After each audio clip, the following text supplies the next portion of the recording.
Assalamualaikum warahmatullahi wabarakatuh. Waalaikumsalam warahmatullahi wabarakatuh. Nah, selamat pagi anak-anak semua.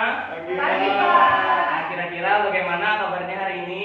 Alhamdulillah baik, Pak. Oke, jadi kita sebelum memulai pelajaran, Bapak persilahkan salah satu dari kalian untuk memimpin doa. Ada yang ingin mengajukan diri untuk memimpin doa? Baik, sebelum kita memulai pelajaran, alangkah baiknya kita berdoa menurut kepercayaan dan keyakinan masing-masing. Berdoa dimulai.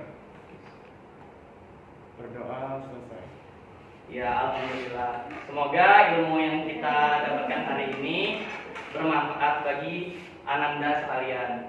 Jadi sebelum memulai pelajaran, Bapak ingin mencek presensi terlebih dahulu. Aupi Arya Nur Arif, Hadir, Pak. Rahmat Saifuddin Anwar, Hadir, Pak. Mas Daristi, Hadir, Pak. Depri Sekarningrum, Lisa Dianti, Hadir, Pak. Dea Safira. Hadir, Pak. Oke, lengkap ya hari ini. Hadir, Pak. Nah, jadi pada hari ini kita akan belajar materi fluida statis yang berkaitan dengan tekanan. Nah, untuk itu sebelumnya Bapak nanya dulu sama kalian. Kalian masih ingat nggak apa artinya tekanan?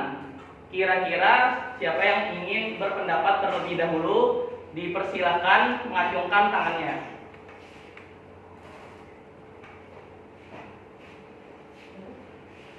Lisa, mungkin bisa? Jadi menjawab, Pak. Oke, Lisa. Tekanan itu adalah gaya normal yang bekerja pada suatu bidang dibagi dengan luas bidang tersebut. Oke, jadi pendapat Lisa tadi tekanan merupakan gaya normal.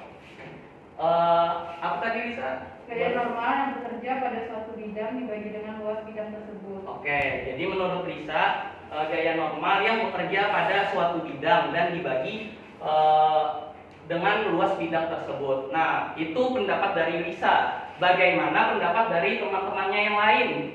Ingin menjawab. Oh, silakan Jeffrey. Tekanan didefinisikan sebagai gaya normal atau tegak lurus yang bekerja pada suatu bidang dibagi dengan luas bidang tersebut. Oke, menurut Jeffrey seperti itu. Mungkin mirip-mirip saja ya dengan pendapat dari Lisa tadi. Apakah ada yang lain? Aupi mungkin? Sama, Pak. Oh, sama. Rahmat bagaimana? Sama juga, Pak. Oke, jadi Bapak asumsikan kalian sepakat ya dengan pendapat Lisa dan pendapat Depri.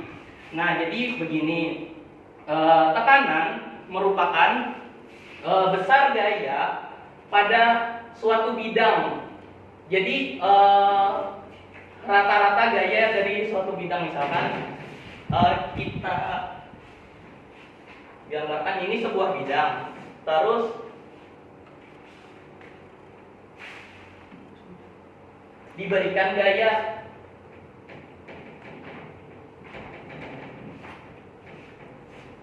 Nah, jadi tiap-tiap bidang yang tersentuh oleh, misalkan bidangnya itu adalah meja kita. Yang memberikan tekanan, yang memberikan gaya adalah telapak tangan kita. Nah, kira-kira luas bidang yang mana yang dimaksud pada prinsip tekanan ini? Apakah ada yang bisa menjawab? Apakah bisa dipahami pertanyaan dari Bapak tadi? Jika tidak, Bapak ulangi kembali. Oke, jadi pertanyaan Bapak tadi, kan tadi itu disebutkan oleh Lisa bahwa tekanan merupakan gaya normal pada sebuah bidang. Bidang ya dibagi dari luas alas bidang tersebut. Nah, di luas yang dimaksud itu, misalkan nih meja. Misalkan meja, Bapak berikan gaya dengan telapak tangan Bapak. Manakah luas alas yang dihitung pada peristiwa tersebut? Apakah luas alas dari telapak tangan Bapak ataukah luas alas dari meja tersebut? Kira-kira ada yang bisa menjawab? Oh, silakan Aufi. Tangan Pak, terus dari pemohon tangan. Tangan. Ini Pak. Apakah ada alasannya dari Aufi untuk menjawab? Nggak ada Pak. Oh, tidak ada. Oke. Dari yang lain apakah? Silakan Mas Da. Menurut saya juga telapak tangan, Pak. Oke. Dari Lisa mungkin bisa? Sama, Pak. Sama. Oke, jadi di sini sebetulnya luas alas yang dihitung itu ialah luas alas mejanya. Namun tidak seluruh luas alas mejanya, namun luas meja yang disentuh oleh tangan. Jadi betul ya kata teman-temannya tadi menjawab luas alas dari telapak tangan. Mengapa luas alas dari telapak tangan? Karena luas meja yang kita sentuh sama dengan luas telapak tangan Bapak ini tadi. Kira-kira dapat dipahami? Paham Pak. Oke. Jadi begitu ya tentang tekanan zat padat.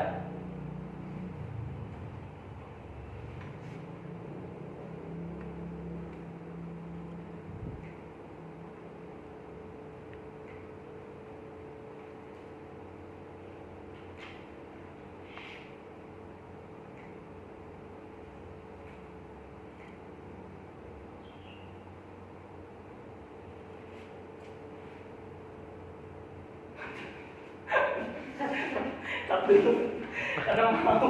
Action. Udah. Oke, jadi yang kita bahas tadi itu merupakan tekanan, gambaran dari tekanan zat padat. Nah, Bapak mau kasih lihat salah satu gambar. Nah, kira-kira apa yang kalian pikirkan tentang gambar tersebut? Kira-kira apakah ada yang berpendapat? Silakan Mas Da. Kalau menurut mengapa ketika anak itu dia melompat-lompat di bagian bawah kasur itu dia akan menekan lebih banyak, Pak. Oh iya.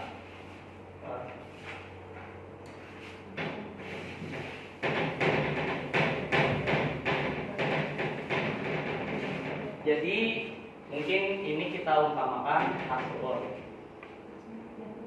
pada keadaan pertama. Pada keadaan dua, ketika seorang anak menaiki kasur, maka kasur tersebut melengkung seperti ini ya Mas Da permukaannya. Iya, Pak.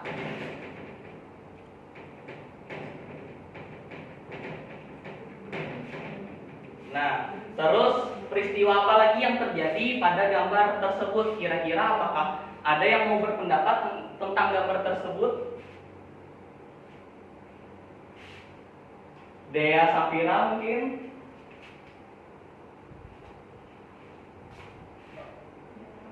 Tidak tahu. Oke. Rahmat mungkin? Bagaimana? Si ibu yang rebahan itu nggak termasuk ke dalam, Pak. Oke, jadi ibu tersebut walaupun berubah di sini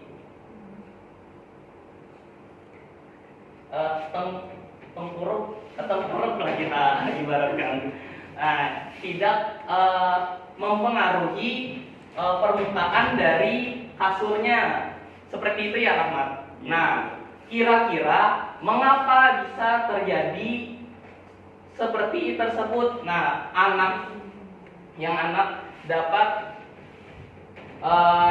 membuat permukaan kasur seperti melengkung ke bawah, terus sedangkan ibu yang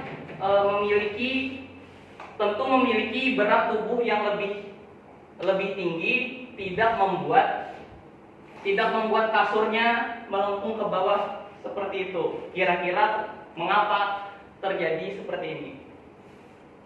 Tidak tahu Pak. Tidak tahu, Pak. Tidak tahu.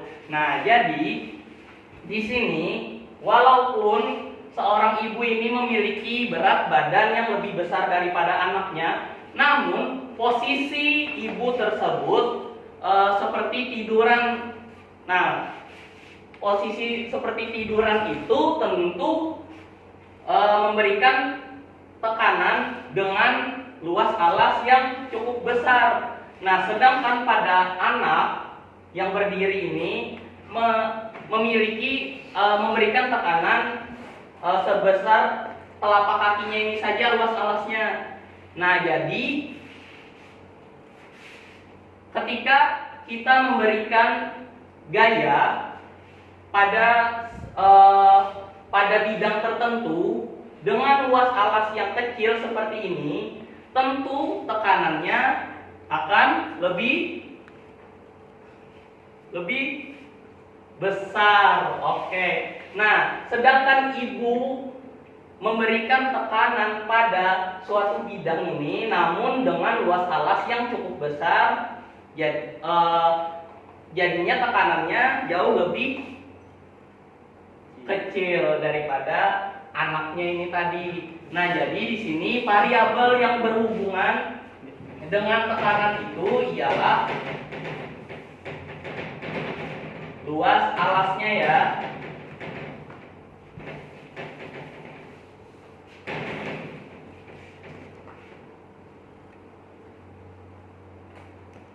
Nah, jadi dari prinsip tekanan yang dijelaskan oleh kalian tadi, yang dari pendapat kalian tadi sesuai dengan persamaan berikut, di mana tekanan sama dengan gaya per satuan alas. Nah, jadi tekanan ini berbanding lurus dengan gaya yang diberikan dan berbanding terbalik dengan luas alas yang diberikan. Nah, jadi kira-kira apakah kalian mampu menyebutkan di mana variabel gayanya, di mana tadi variabel luas alasnya? Masda mungkin tidak tahu. Jadi variabel gayanya itu merupakan gaya berat dari tubuh, gaya berat dari anaknya dan ibunya ini. Nah, untuk luas alasnya seperti yang Bapak jelaskan tadi, apakah ada yang bisa mengulang kembali variabel luas alasnya didapatkan dari mana? Masda mungkin?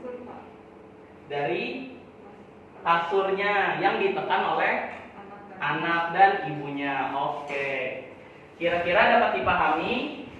Paham, Mbak. Oke, jadi ini persamaan untuk tekanan. Nah, di mana V ini merupakan tekanan, F ini merupakan gaya, dan A ini merupakan luas alas. Mungkin Ananda sekalian dapat dicatat terlebih dahulu persamaan berikut ke bukunya.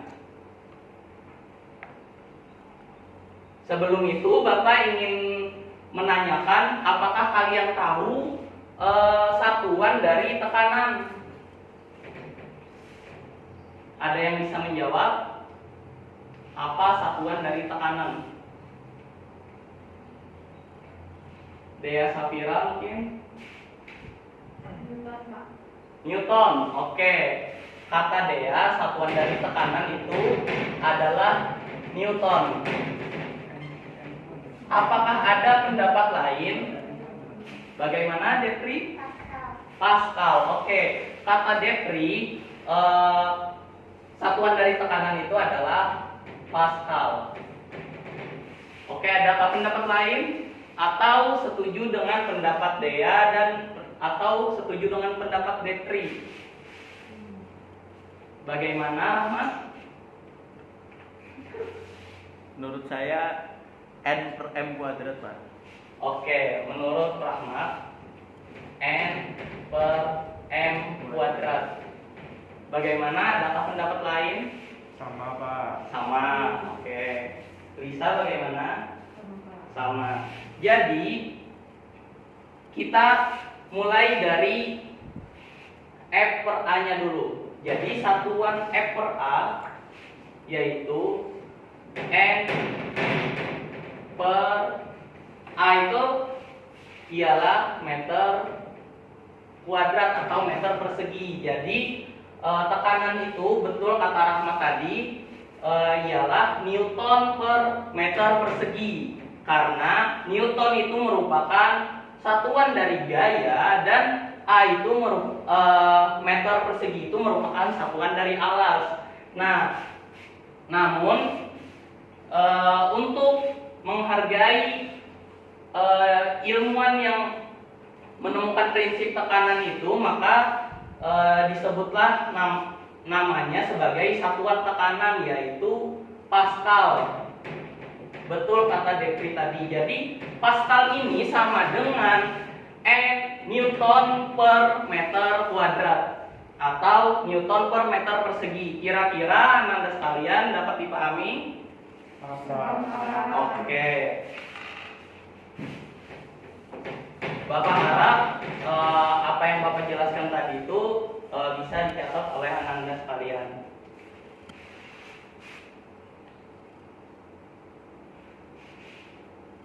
Nah, yang kedua, Bapak akan menjelaskan tentang tekanan hidrostatis.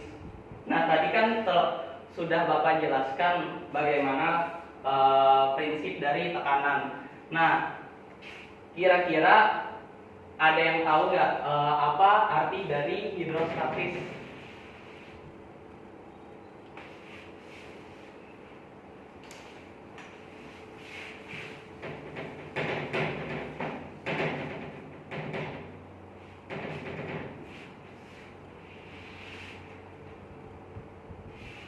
Lisa Dianti mungkin. Apa arti dari hidrostatis? Cair yang hanya dilakukan oleh geraknya sendiri, Kak. Oke, bagaimana? Adakah pendapat lain dari teman-temannya? Bagaimana, Upi? Kalau menurut saya kan hidro sama statis itu yang beli dua kata tuh. Kalau hidro tuh air, kalau statis tuh diam. Oke, kata Lisa tadi apa Lisa? Boleh diulang kembali? Zat cair yang hanya disebabkan oleh geraknya sendiri. Nah, kata Lisa tadi zat cair yang hanya disebabkan oleh beratnya sendiri, dan pendapat dari Alfi, hidrostatis ini terdiri dari dua kata, yaitu berawal dari dua kata, yaitu hidro dan statis, yang dimana hidro ini merupakan artinya air dan statis itu artinya diam, seperti itu ya Alfi. Betul, Pak. Oke, jadi betul kata Lisa dan Alfi tadi. Jadi tekanan hidrostatis ini merupakan materi yang mempelajari tentang tekanan pada zat cair. Nah,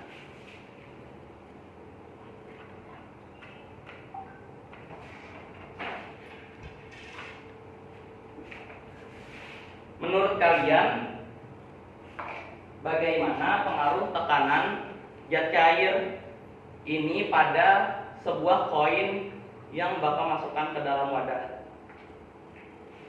Nah, anggap saja ini keadaan pertama.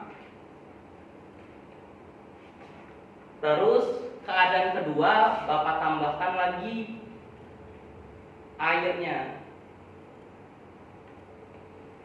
Pada peristiwa pertama dan kedua, kira-kira bagaimana tekanannya? Apakah lebih besar yang pertama atau yang kedua, atau kira-kira sama saja?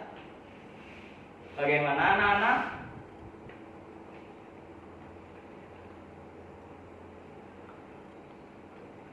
Oke, jika belum dapat dipahami, Bapak ulang kembali.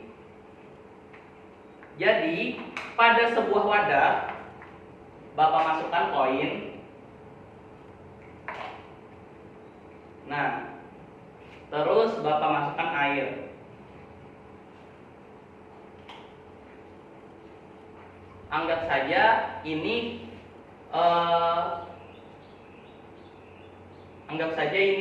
peristiwa yang pertama. Oke, dipersilakan masuk. Nah, ini peristiwa yang pertama. Airnya sedikit, terus Bapak kasih air lagi. Nah, kira-kira bagaimana pendapat kalian tentang tekanan pada kedua peristiwa tadi? Apakah pada peristiwa pertama yang airnya masih sedikit, apakah apakah lebih besar pada peristiwa pertama yang airnya lebih sedikit, atau lebih besar pada peristiwa yang kedua airnya lebih banyak, atau menurut kalian tekanannya sama saja? Besar yang kedua, Pak. Oke, menurut Rahmat tadi besar pada peristiwa yang kedua. Untuk yang lain, bagaimana kira-kira? Sama Pak. Oke, kata Mazda setuju dengan pendapat Rahmat tadi. Apakah ada yang berbeda pendapat?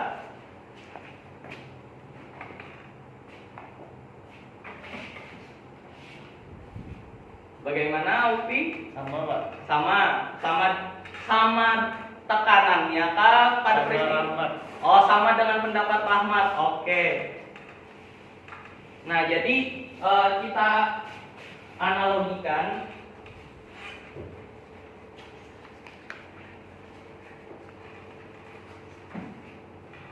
Mungkin Aupi bisa maju ke depan untuk membantu Bapak.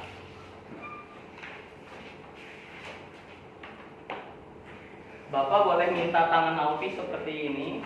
Nah, ibaratkan tangan Aupi ini merupakan koinnya.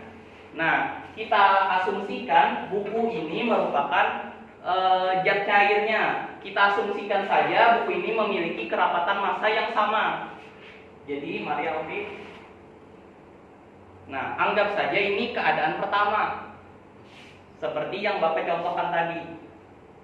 Nah, kira-kira bagaimana rasanya Aupi? Berapa? Cukup berat. Nah, bagaimana jika Bapak tambahkan? Anggap saja Bapak menambahkan airnya seperti yang tadi pada peristiwa kedua. Nah, bagaimana? Tambah berat Pak. Tambah berat. Jadi dapat kita simpulkan bahwa ketika airnya ditambahkan, maka tekanannya semakin besar, yang dimana jadi dapat kita simpulkan tekanan pada hidrostatis ini tentu berhubungan dengan ketinggian sebuah benda. Nah, mungkin kalian amati dulu gambar berikut. Tadi kan Bapak jelaskan tekanan berhubungan dengan ketinggian dari zat cair tersebut. Nah, kira-kira bagaimana pendapat kalian tentang gambar berikut? Ini anggap saja celah A, celah B, dan celah C. Nah, bagaimana fenomena pada celah A, celah B, dan celah C? Apakah ada yang dapat berpendapat tentang gambar tersebut?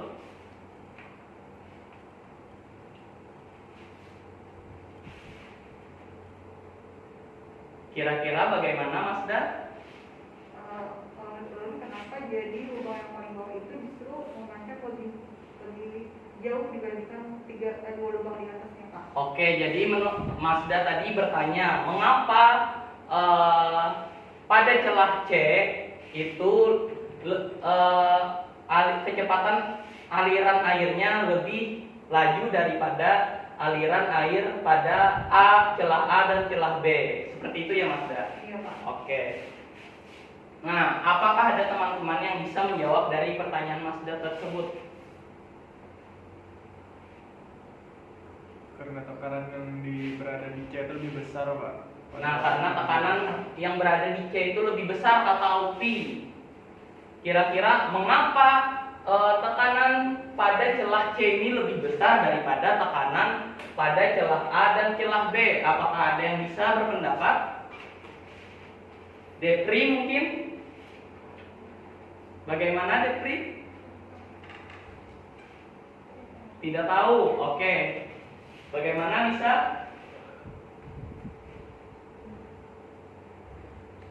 Sama Pak, karena yang di bawah itu mendapatkan tekanan yang lebih besar, sedangkan pada lubang A itu mendapatkan tekanan yang lebih kecil Pak. Oke, jadi di sini kata Lisa tadi sama seperti jawaban Aupi, yang dimana pada celah C memiliki tekanan yang lebih besar sehingga kecepatan alirannya lebih besar, dan pada celah A itu memiliki kecepatan maksudnya memiliki tekanan yang lebih kecil daripada kedua celah di bawahnya karena memiliki tekanan yang lebih kecil. Nah, jadi pada gambar ini apa hubungannya dengan yang Bapak jelaskan tadi? Nah, jadi hubungannya yaitu tentang ketinggian. Nah, ketinggian itu dari mana kita mengukurnya? Nah, yaitu dari permukaan air. Nah, jadi ketinggian tadi kan kita ketinggian di sini. Nah, jadi pada permukaan air ketinggian itu kita ingat lambangnya adalah H. Jadi di sini pada permukaan sampai celah H ini bisa dikatakan H1. Di sini dapat dikatakan H2 dan di sini dapat kita katakan H3. Nah, dari gambar tersebut dapat kita simpulkan bahwa besar H sebanding dengan besar tekanan pada zat cair tersebut. Nah, kira-kira sampai di sini apakah Ananda sekalian dapat memahaminya? Nah, jadi bagaimana menurunkan rumus tekanan yang Bapak jelaskan sebelumnya agar mendapatkan variabel H. Nah,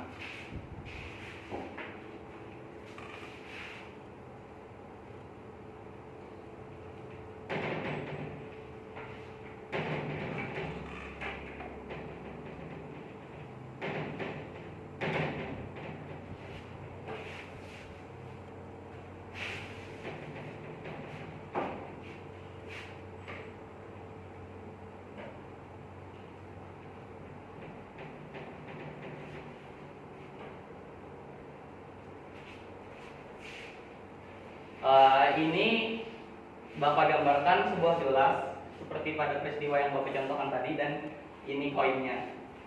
Jadi kita mencari variabel H pada menurunkan rumus dari penurunan rumus tekanan yang Bapak jelaskan sebelumnya. Masih ingat rumus tekanan yang Bapak jelaskan sebelumnya tadi? Apa rumusnya? P sama dengan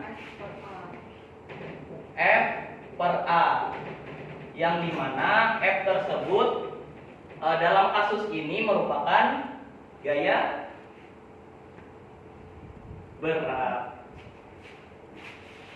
Oke, jadi apakah ada yang masih ingat bagaimana persamaan gaya berat? Dea Safira mungkin lupa. Oke, Mazda bagaimana? Oke, jadi di sini W per A, W sama dengan M dikali G. Seperti itu ya. Nah, M ini mungkin jika pada benda padat kita dapat mengukur M-nya dengan cara menimbang. Nah, namun bagaimana kita mengetahui M pada sebuah benda cair, yaitu dengan mengetahui massa jenisnya. Jadi apakah ada yang masih ingat persamaan dari massa jenis atau kerapatan massa? Bisa mungkin? Mangga, Pak. Aku udah lebih kali hal, Pak. Bukan. Massa jenis? Oh, lupa, Pak. Lupa.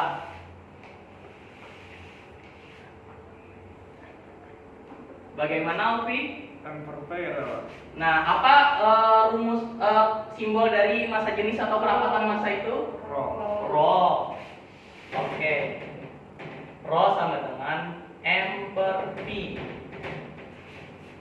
Nah, jadi Rho ini merupakan kerapatan massa atau massa jenis, dan M ini merupakan massanya, dan P ini apa, anak-anak? Volume. Oke, volume zat cair.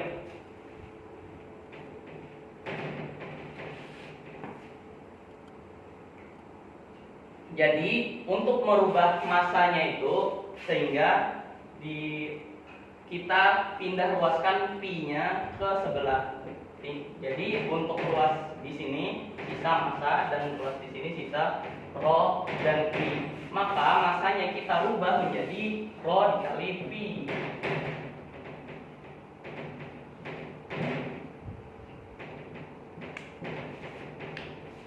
Nah, jadi pi yang dimaksud ini pi yang mana? Nah, pi yang dimaksud di sini merupakan pi yang menekan fluida yang menekan koin tersebut, yaitu pi yang di sini.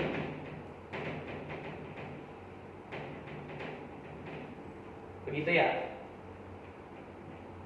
Nah, volume fluida yang menekan koinnya. Nah, alasnya alas yang mana? Yaitu alas fluida ini, alas yang menekan koinnya ini. Nah, jadi terus apabila ada persamaan seperti ini, volume per A, maka volume dibagi luas alasnya, maka yaitu tidak lain adalah H-nya. Seperti itu ya. Oke, jadi volume per A merupakan H, yaitu kedalaman fluidanya. Maka dapat kita simpulkan rumus dari tekanan hidrostatis merupakan rho, V per A ini merupakan H, dan G, yang dimana G ini merupakan percepatan gravitasi. Sehingga dapat kita dapatkan rumusnya rho H G. Nah, kira-kira mungkin yang belum mencatat silakan catat dulu persamaan yang telah Bapak tulis. Oke, Bapak mau nanya kira-kira satuan dari rho ini apa? Sri Mariati mungkin? Satuan dari rho? Lupa. Rho itu merupakan massa per volume. Apa satuan massa? Kilogram. Terus satuan volume? Meter kubik. Jadi massa per volume ialah kilogram per. Oke, jadi rho satuannya adalah kilogram per meter kubik. Nah, untuk H apa tadi? H ini apa? Ketinggian atau kedalamannya. Jadi apa? Satuan dari H? Meter. Terus untuk G kira-kira satuannya? Meter per sekon kuadrat.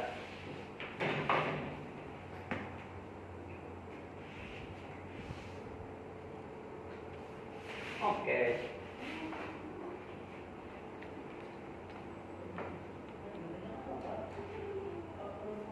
Nah, seperti itu ya. Kira-kira dapat dipahami anak-anak sekalian? Oke. Mungkin ini saja penjelasan dari Bapak. Untuk selanjutnya kita mengerjakan soal.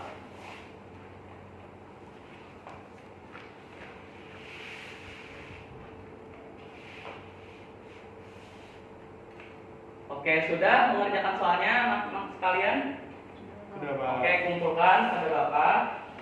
Mungkin sekian dulu pertemuan kita pada hari ini. Salah hilapnya Bapak mohon maaf. Mungkin ada anakku yang mau memimpin doa pada hari ini. Sebelum kita menyelesaikan pembelajaran pada ini, mari kita berdoa menurut agama dan kita masing-masing. Berdoa mulai. Doa selesai. Oke, kita lanjutkan pada pertemuan minggu depan. Kita nanti membahas hukum Pascal. Mungkin nanti anak-anak sekalian dapat belajar terlebih dahulu agar ketika proses pembelajaran kalian bisa lebih aktif daripada hari ini tadi. Oke, assalamualaikum warahmatullahi wabarakatuh. Waalaikumsalam.